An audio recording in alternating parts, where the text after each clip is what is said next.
دین کی حقیقت اور دینی مزاج، دین کی حقیقت اور دین کا مزاج وہ اہل اللہ کی صحبت سے آتا ہے۔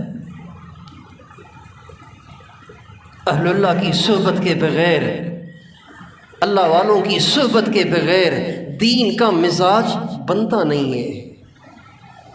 دین کی باتیں آ جائیں گی، دین کا مزاج نہیں بنے گا۔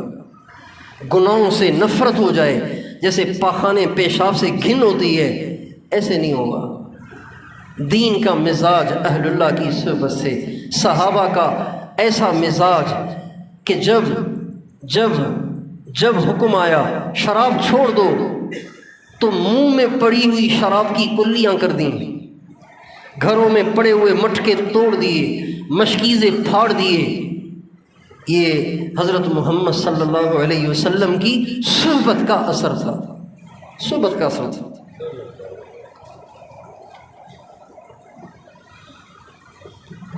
صحبت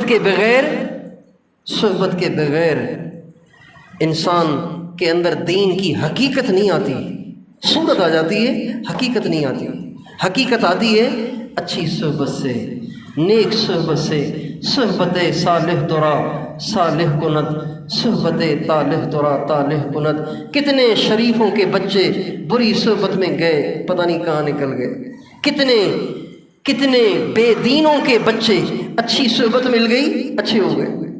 مولانا روم کہتے ہیں، مولانا روم فرماتے ہیں حضرت نوح علیہ السلام کے بیٹے، اولو العزم پیغمبروں میں سے ایک پیغمبر کے بیٹے کو بری صحبت نے کافر کر دیا، اور اصحاب کہف کے کتے کو اصحاب کہف کی صحبت نے جنتی بنا دیا۔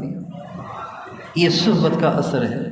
اس لیے اہل اللہ کی صحبت کو اپنی ضرورت سمجھیں، اہل اللہ کی صحبت میں بیٹھا کریں، اہل اللہ کے پاس جایا کریں، ان سے استفادے کی نیت سے،